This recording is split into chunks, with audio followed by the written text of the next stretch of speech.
لله رب العالمين، والصلاة والسلام على سيدنا محمد سيد الأولين والآخرين وعلى آله وأصحابه أجمعين. أما بعد، فأعوذ بالله من الشيطان الرجيم. بسم الله الرحمن الرحيم. وقال نسوة في المدينة امرأة العزيز تراود فتاة فشغفها حبا إنا لنراها في ضلال مبين. فلما سمعت بمكرهن أرسلت إليهن وأعتدت لهن بهتانا وآتت كل واحدة منهن سكينا وقالت اخرج عليهن. فلما رأينه أكبرنه وقطعن أيديهن وقلن حاش لله ما هذا بشرا إن هذا إلا ملك كريم. قالت فذلكن الذي لمستنني فيه ولقد راودته عن نفسه فاستعصم ولئن لم يفعل ما آمره ليسجنن وليكون من الصاغرين. سبحان ربك رب العزة عما يصفون وسلام على المرسلين والحمد لله رب العالمين. اللهم صل على سيدنا محمد وعلى آل سيدنا محمد وبارك وسلم. اللهم صل على سيدنا محمد وعلى آل سيدنا محمد وبارك وسلم. اللهم صل على سيدنا محمد وعلى آل سيدنا محمد وبارك وسلم. اس وقت پوری دنیا کا ماحول تقریباً ویسے ہی ہو گیا ہے جیسا ماحول اس زمانے میں مصر کا تھا جب سیدنا یوسف علیہ السلام عزیز مصر کے گھر میں اپنی زندگی کا ایک حصہ گزار ہے. فطری طور پر اللہ تعالیٰ نے عورت کو شرم و حیا کے زیور سے نوازا ہے. کیونکہ اللہ تعالیٰ نے عورت کو شرم عطا فرمائی ہے، حیا عطا فرمائی. اس کا مزاج یہ ہے اگر اس کی پرورش فطری ماحول میں ہوئی ہو، چاہے اس کا کوئی بھی مذہب، اس کو سچا مذہب ملا ہو یا نہ ملا، مزاج اللہ نے عورت کا ایسا بنایا ہے کہ وہ سب کے سامنے اپنے فطری تقاضوں کو بھی پورا نہیں کر سکتی. انسان کا جسمانی نظام اللہ نے ایسا بنایا ہے کہ انسان غذائیں کھاتا ہے، پانی پیتا ہے، اور پھر جسم کے اندر وہ پانی اپنا کام کرنے کے بعد اندر کی گندگیوں کو لے کر باہر نکلتا ہے. ایک فطری نظام یہ انسان کا ایک فطری تقاضا ہے. اسی طرح غذا کے جو طاقتور حصے ہوتے ہیں وہ تو جسم میں شامل ہو جاتے ہیں، باقی جو اس کا فضلہ بچتا ہے وہ جسم سے باہر نکلتا ہے. یہ بھی فطری تقاضا ہے. لیکن اللہ نے عورت کا مزاج ایسا بنایا کہ وہ اپنی اس فطری ضرورت کو بھی دوسروں کے سامنے پوری نہیں کرتی. اور حیرت ہوگی آپ کو کہ اللہ تعالیٰ نے مرد کے مقابلے میں عورت کے جسم کو کمزور بنایا. اس کا جسم نازک بھی ہوتا ہے مرد کے مقابلے میں، اور اس کے جسم کے اکثر اعضاء مرد کے مقابلے میں چھوٹے بھی ہوتے. میڈیکل سائنس کی تحقیقات میں یہ بات علمی دلائل کے ساتھ انسان کے سامنے پیش کر دی کہ عورت کے بھیجے کا سائز، دماغ کا سائز مرد کے دماغ کے سائز سے کچھ کم ہوتا ہے. یہ کسی کی ترکیب اور توہین کے لیے باتیں نہیں کی جاتی. اللہ تعالیٰ نے الگ الگ نظام بنائے ہیں، جس کو جس کام کے لیے اللہ نے بنایا اس کو اس کام کے لائق بنائے.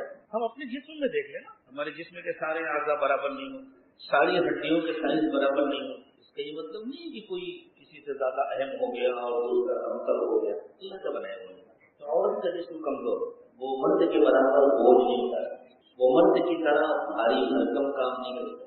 اس کی عموماً عقلی اور ذہنی صلاحیتیں بھی مردوں سے کم ہوتی ہیں. اس میں برداشت مرد سے کم ہوتی ہے، بدجذباتی ہوتی ہے، جلدی اس کو غصہ آ جاتا ہے، جلدی بھڑک جاتی ہے. آپ ذرا سے ٹھیک طرف بیٹھے، سامنے ادھر آئیے، آپ یہاں ادھر آئیے. کچھ زیادہ ہی مردانگی کا اظہار کر رہے ہیں، بیٹھے ادھر سائڈ میں جگہ دیجیے کی جگہ پر. لیکن اس سب کے ساتھ ساتھ ہمارے جسم کے اندر ایک تھیلی ہوتی ہے جس میں گردہ خون کو فلٹر کرنے کے بعد استعمال شدہ پانی کو جمع کرتا ہے. جب وہ تھیلی بھر جاتی ہے تو ہمیں تقاضا ہوتا ہے پیشاب کرنے کا تاکہ وہ استعمال کیا ہوا پانی نکلے. میڈیکل سائنس کی تحقیق یہ ہے کہ مرد کے مقابلے میں عورت کی وہ تھیلی تقریباً 1.5 گنا بڑی ہوتی ہے. کیوں؟ تاکہ اس کو یہ تقاضا دیر میں ہو اور وہ زیادہ دیر تک روک سکے اپنے تقاضے کو اور برداشت کر سکے، اس لیے کہ عورت کو اپنے اس تقاضے کو پورا کرنے کے لیے زیادہ محفوظ ماحول چاہیے مرد کے مقابلے. یہ فطرت ہے. اس لیے فطری ماحول میں عورت مرد کو گناہ کی دعوت نہیں دیتی. فطرت کے ماحول میں گناہ کی دعوت مرد عورت کو دیا کرتا ہے. اسی لیے اللہ تعالیٰ نے ازواج مطہرات کو ایک خاص حکم دیا. پردے کا جب حکم دیا اور یوں کہا کہ آپ لوگوں کو اپنے گھروں میں رہنا چاہیے، اور اگر گھر میں کوئی مرد آ کر آواز دے، کچھ گفتگو کرے باہر سے آ کر، اور گھر کے اندر کوئی مرد نہیں ہے اس کو جواب دینے کے لیے، اور عورت کو جواب دینا پڑے، تو فرمایا وَقُلْنَا قَوْلًا مَعْرُوفًا. بس جتنی اگر کوئی مرد آئے اور تمہیں گفتگو کرنی پڑے، جب قرآن وہاں سے یہاں تک پہنچا دیجیے. ہاں تو ادھر ہے، کسی کو آنے کی ضرورت نہیں، بس دے دیجیے وہیں.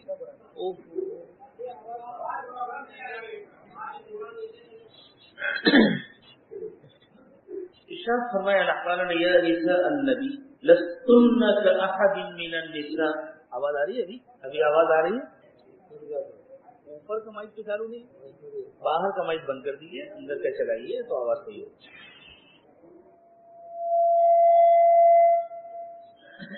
ابھی آ رہی ہے آواز؟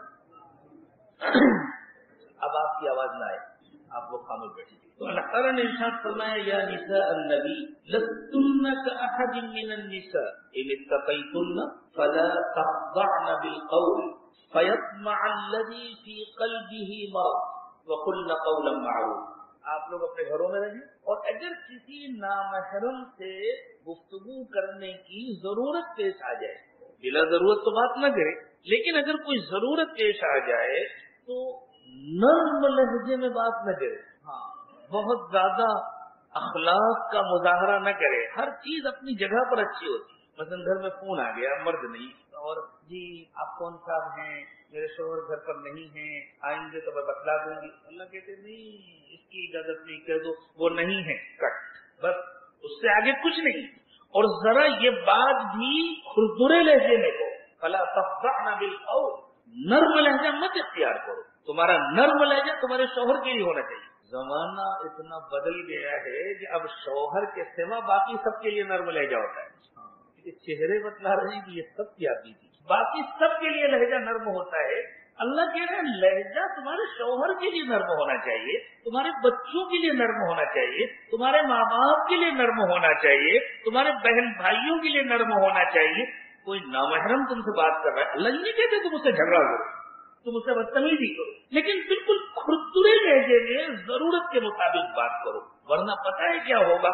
فَيَطْمَعَ الَّذِي فِي قَلْبِهِ مَرَضٌ.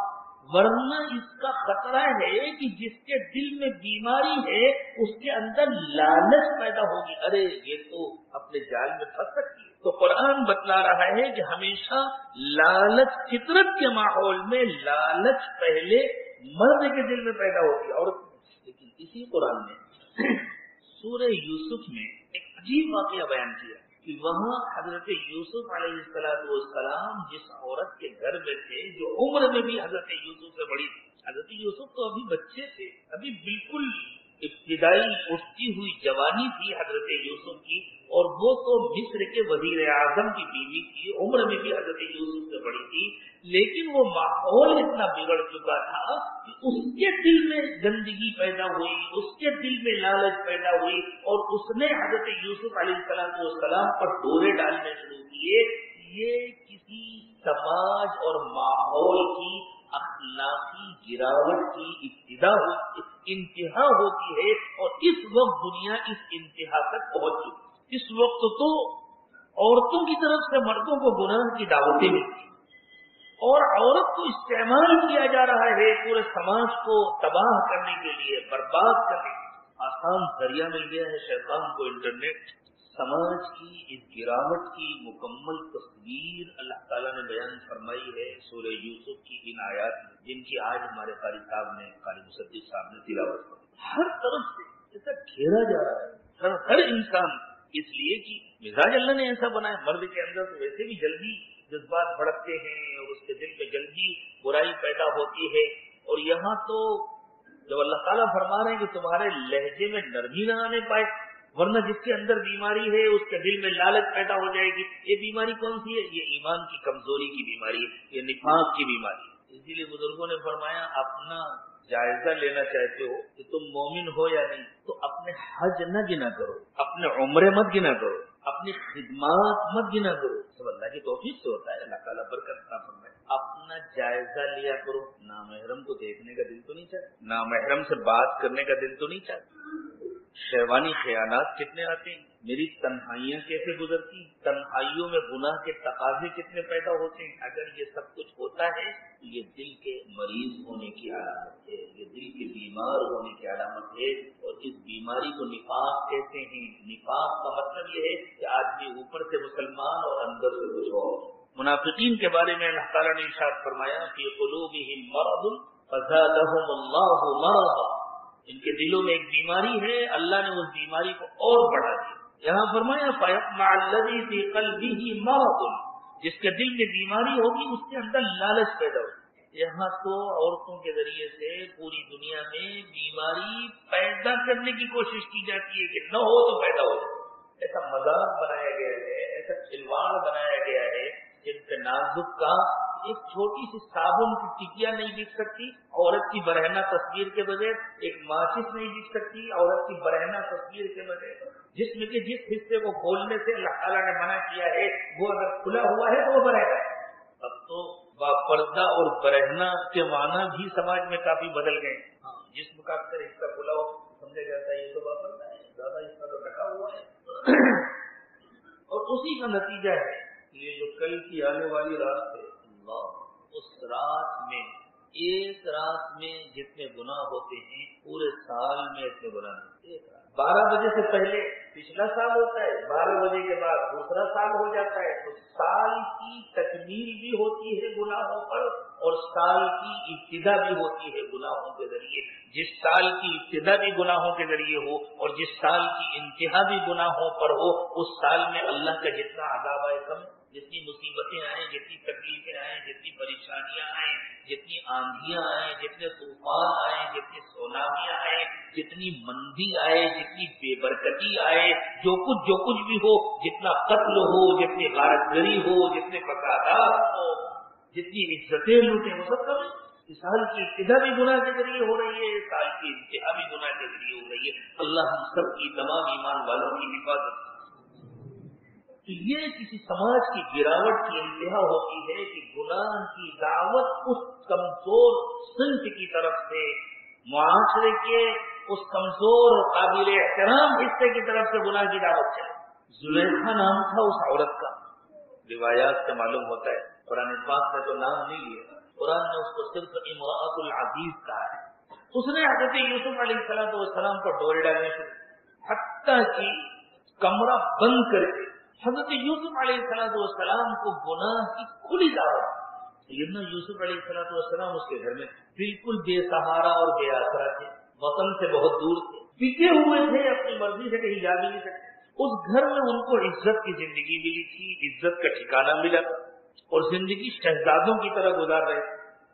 اس کا خطرہ تھا کہ اگر اس کا کہنا نہیں مانیں گے، یہ گھر سے نکال دے گی تو پورے ملک میں کہیں سہارا نہیں ملے گا، اس لیے کہ وہ گھر ملک کے وزیر اعظم کا گھر، اس کا شوہر مصر کا بادشاہ نہیں تھا۔ یہ بات ذہن میں رکھنا چاہیے قرآن کے طالب علموں۔ قرآن پاک نے مصر کے اس زمانے کے حکمرانوں کے لیے 2 لفظ الگ الگ استعمال کیے ہیں، ایک العزیز اور ایک الملک۔